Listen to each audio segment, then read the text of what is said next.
ଆଜି ଆମେ ବିଖ୍ୟାତ ଆଧ୍ୟାତ୍ମିକ ଗୁରୁ ସ୍ୱାମୀ ବିବେକାନନ୍ଦଙ୍କ ବିଷୟରେ ଜାଣିବା।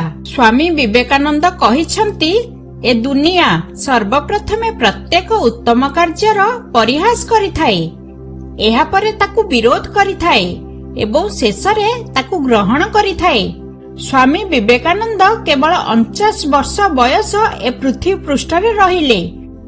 ସେ ଏ ସ୍ୱଳ୍ପ ସମୟ ମଧ୍ୟରେ ସମଗ୍ର ଦୁନିଆକୁ ଏତେ ସୁନ୍ଦର ବିଚାର ପ୍ରଦାନ କରିଛନ୍ତି। ସେ ଶିକ୍ଷା ମଧ୍ୟରୁ ଗୋଟିଏ ଶିକ୍ଷା ଯଦି ଆମେ ଆମ ଜୀବନରେ ପାଳନ କରିବା, ଆମ ଜୀବନ ବଦଳିଯିବ। ସ୍ୱାମୀ ବିବେକାନନ୍ଦଙ୍କ ବାଣୀ ଆଜି ମଧ୍ୟ ଆମେରିକାରେ ସ୍ମରଣ କରାଯାଏ। ସେ କହିଥିବା ସେ ପ୍ରଥମ କଥା, ମୋର ପ୍ରିୟ ଆମେରିକାବାସୀ ଭାଇ ଓ ଭଉଣୀମାନେ, ଏହି ଗୋଟିଏ ପଦରେ ସେ ସମଗ୍ର ଆମେରିକାବାସୀଙ୍କ ମନ କିଣି ନେଇଥିଲେ। ସେ ଆମର ସନାତନ ଧର୍ମକୁ ସମଗ୍ର ବିଶ୍ୱରେ ପ୍ରସିଦ୍ଧ କରାଇଥିଲେ। ସେ ତାଙ୍କର ଗୁରୁ ରାମକୃଷ୍ଣ ପରମହଂସଙ୍କ ଅତ୍ୟନ୍ତ ପ୍ରିୟ ଶିଷ୍ୟ ଥିଲେ। ତାଙ୍କଠାରୁ ଶିକ୍ଷା ଗ୍ରହଣ କରିବା ପାଇଁ ଅନେକ କଥା ରହିଛି। ସେଥିମଧ୍ୟରୁ ଏହି 5ଟି କଥା ସମସ୍ତେ ନିଶ୍ଚୟ ଶିକ୍ଷା ଗ୍ରହଣ କରିବା ଉଚିତ।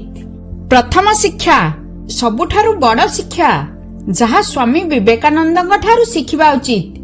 ମନୁଷ୍ୟମାନଙ୍କ ମଧ୍ୟରେ ସର୍ବଦା ଦୟାଭାବ ରହିବା ଉଚିତ। ଅନ୍ୟକୁ ସାହାଯ୍ୟ କରିବାର ମନୋଭାବ ରହିବା ଉଚିତ। ଗୋଟିଏ ଛୋଟ କାହାଣୀ ଆସନ୍ତୁ ଶୁଣିବା। ସ୍ୱାମୀ ବିବେକାନନ୍ଦଙ୍କ ମା ତାଙ୍କୁ ଛୁରୀ ମାଗିଲେ। ସ୍ୱାମୀ ବିବେକାନନ୍ଦ ଛୁରୀ ଆଣି ତାଙ୍କ ମାଙ୍କୁ ଦେଲେ। ମା ରୋଷେଇ ଘରେ କିଛି କାର୍ଯ୍ୟ କରୁଥିଲେ। ସେ ସେହି ସମୟରେ ଛୁରୀଟି ମାଙ୍କ ହାତକୁ ଦେଲେ। ଛୁରୀଟି ଦେବା ସମୟରେ ସେ ଛୁରୀର ଧାର ଅଂଶ ନିଜ ଆଡ଼କୁ ରଖିଲେ ଏବଂ ଛୁରୀର ବେଣ୍ଟକୁ ମାଙ୍କୁ ଧରାଇଲେ। ମା ଛୁରୀଟି ଧରି କହିଲେ, ପୁଅ, ତୁ ବଡ଼ ହୋଇ ଅନେକ ଲୋକଙ୍କୁ ସାହାଯ୍ୟ କରିବୁ ଓ ସେମାନଙ୍କର ଭଲ ପାଇବା ପାଇବୁ।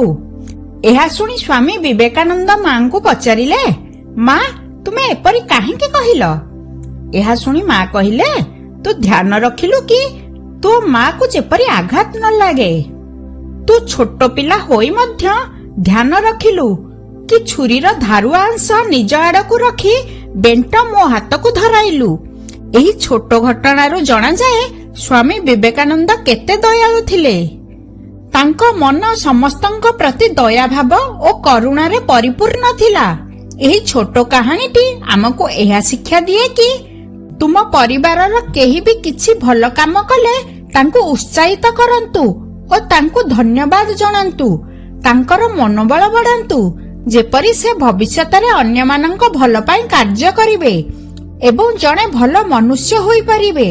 ସବୁଠାରୁ ଜରୁରୀ ଅଟେ ଆମର ମନୁଷ୍ୟମାନଙ୍କ ମଧ୍ୟରେ ମାନବିକତା ରହିବା। ଦ୍ୱିତୀୟ ଶିକ୍ଷା, ନିଜର ଲକ୍ଷ୍ୟ ପ୍ରତି ଧ୍ୟାନ ଦିଅନ୍ତୁ।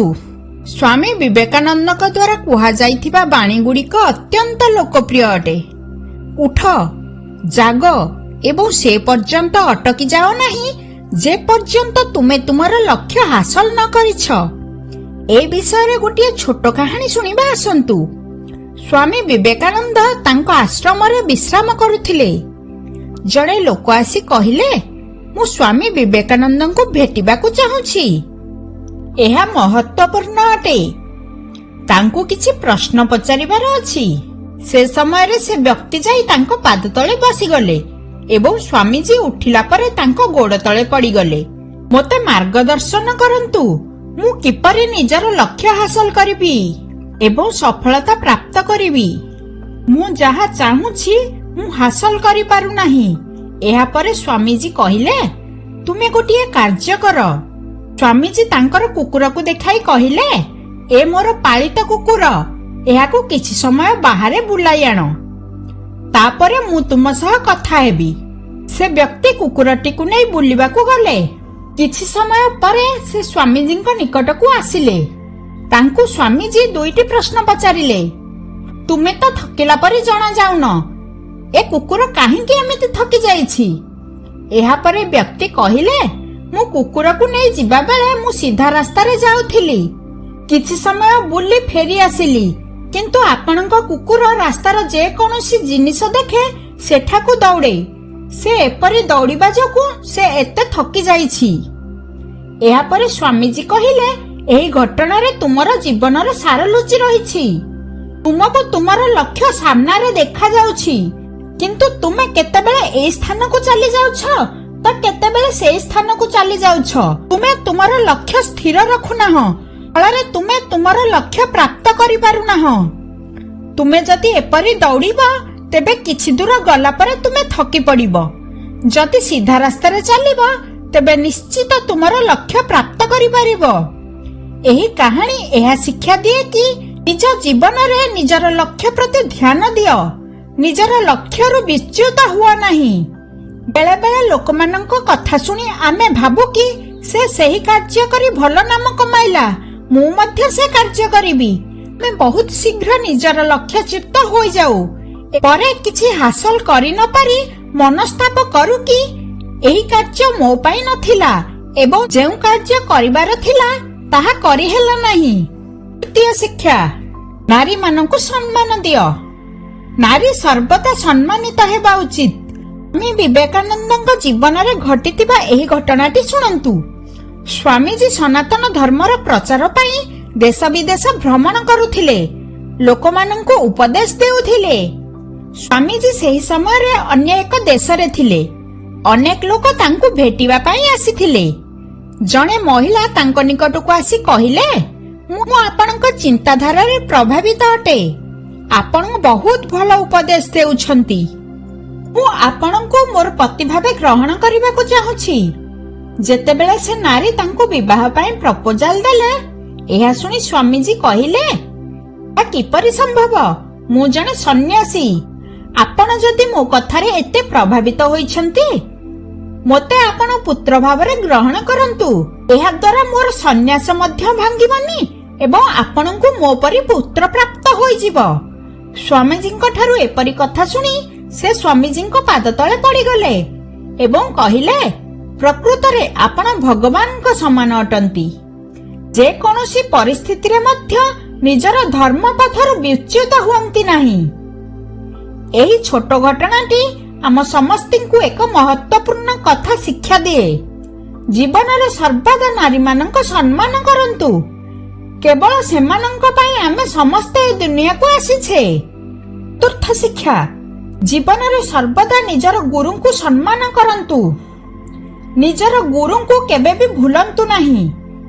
ଏ ଦୁନିଆରେ କିଛି ଲୋକ ଉଚ୍ଚ ପଦ ପ୍ରାପ୍ତ କରିସାରିଲା ପରେ ଚିନ୍ତା କରନ୍ତି, ଏବେ ମୋ ଜୀବନରେ ଗୁରୁଙ୍କ କାମ କଣ? ସେ ଶିକ୍ଷା ଦେଲେ, ଆମେ ଆଗକୁ ବଢିଲୁ। ତାଙ୍କର କାମ ଥିଲା ଶିକ୍ଷା ଦେବା। ସେମାନେ ଗୁରୁଙ୍କୁ ଭୁଲି ଯାଆନ୍ତି। ଆମେ ଭୁଲି ଯାଉଛେ ଯେ ଗୁରୁ ସେ ଯେ ଆମକୁ ରାସ୍ତା ଦେଖାଇଲେ ଓ ରାସ୍ତାରେ ଚାଲିବା ଶିଖାଇଲେ। ଆମେ ଆମର ଲକ୍ଷ୍ୟ ପ୍ରାପ୍ତି କଲେ। ଏଠାରେ ସବୁଠାରୁ ବଡ଼ ରୋଲ ଗୁରୁଙ୍କର ହୋଇଥାଏ। ସ୍ୱାମୀଜୀ ତାଙ୍କର ଗୁରୁ ପରମହଂସଙ୍କ ପାଇଁ ସମଗ୍ର ଜୀବନ ସମର୍ପି ଦେଇଥିଲେ। ନିଜର ପ୍ରତ୍ୟେକ ସମୟ ଓ ନିଶ୍ୱାସକୁ ସେ ଗୁରୁଙ୍କ ସେବାରେ ଲଗାଇ ଦେଲେ। ସେ ଗୁରୁଙ୍କ ପ୍ରତି ସମ୍ପୂର୍ଣ୍ଣ ସମର୍ପଣ ଥିଲେ। ଥରେ ସ୍ୱାମୀଜୀଙ୍କ ଗୁରୁ ଭାଇ ଗୁରୁଙ୍କ ସେବା ପାଇଁ ଯିବା ସମୟରେ କହୁଥିଲେ, ଆମକୁ ଯାଇ ତାଙ୍କର ସେବା କରିବାକୁ ପଡୁଛି। ସେ ଘୃଣା ଭରା ମୁହଁ କଲେ। ଏହା ଦେଖି ସ୍ୱାମୀ ବିବେକାନନ୍ଦ କହିଲେ, ମୁଁ ଅନ୍ୟ ସାଥୀମାନଙ୍କୁ ଉଚିତ ଶିକ୍ଷା ଦେବି।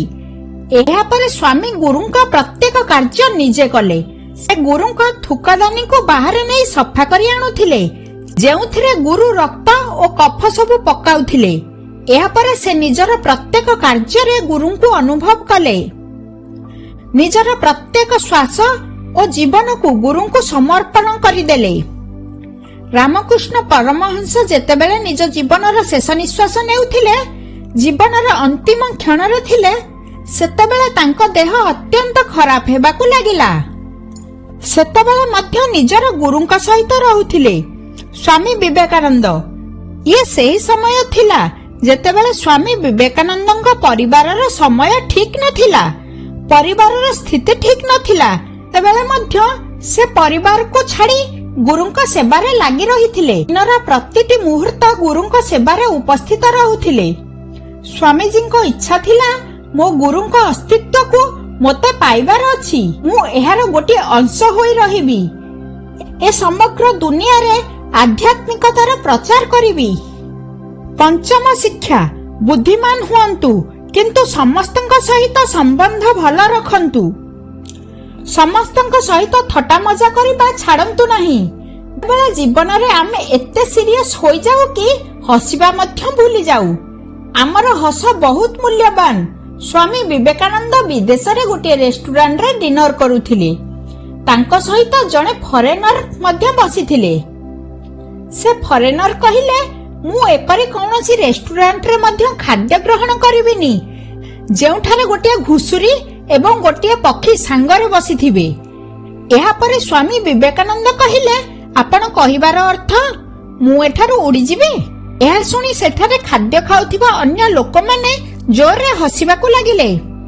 ଛୋଟ କାହାଣୀଟି ଆମକୁ ଶିକ୍ଷା ଦିଏ, ଯଦି ଆପଣଙ୍କୁ ଥଟ୍ଟା ଓ ମଜା କରିବା ଆସିଛି, ତେବେ ଜୀବନର ଯେଉଁ ନାଟକୀୟ ପରିସ୍ଥିତି ଯେଉଁଠାରୁ ବାହାରକୁ ବାହାରିବା କଷ୍ଟକର ଲାଗେ, ସେହି ସ୍ଥିତିକୁ ମଧ୍ୟ ଆପଣ ଠିକ୍ କରିପାରିବେ। ଖୁସିର ସହିତ ଆଗକୁ ବଢିପାରିବେ। ନିଜର ବୁଦ୍ଧିମତ୍ତା ସହିତ ନିଜର ଉପସ୍ଥିତ ବୁଦ୍ଧିକୁ ମଧ୍ୟ ରଖିବେ। ଏହା ଆପଣଙ୍କୁ ଉତ୍ତମ ବ୍ୟକ୍ତି କରିପାରିବ। ସ୍ୱାମୀ ବିବେକାନନ୍ଦ ଏହି 5ଟି ଅଦ୍ଭୁତ କଥା କହିଛନ୍ତି। ପ୍ରଥମ, ଚିନ୍ତନ କର, ଚିନ୍ତା ନୁହେଁ। ନୂତନ ବିଚାରକୁ ଜନ୍ମ ଦିଅ। ଦ୍ୱିତୀୟ, ଗୋଟିଏ ସମୟରେ ଗୋଟିଏ କାର୍ଯ୍ୟ କର। ସେହି କାର୍ଯ୍ୟ କରିବା ସମୟରେ ନିଜର ଆତ୍ମାକୁ ସେଥିରେ ନିମଜ୍ଜିତ କରିଦିଅ। ନିଜର ସମ୍ପୂର୍ଣ୍ଣ ଶକ୍ତି ସେଥିରେ ପ୍ରୟୋଗ କର। ନିଜର ଲକ୍ଷ୍ୟ ହାସଲ କର। ତୃତୀୟ, ଜାଗ୍ରତ ହୁଅ ଏବଂ ଯେଉଁ ପର୍ଯ୍ୟନ୍ତ ନିଜର ଲକ୍ଷ୍ୟ ହାସଲ ନ କରିଛ, ସ୍ଥିର ହୋଇ ବସିଯାଅ ନାହିଁ।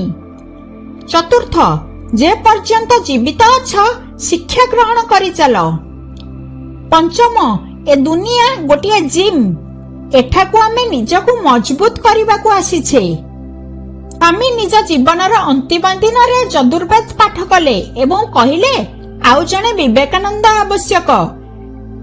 ଜାଣିବା ପାଇଁ କି ଏ ବିବେକାନନ୍ଦ କଣ କରିଛି?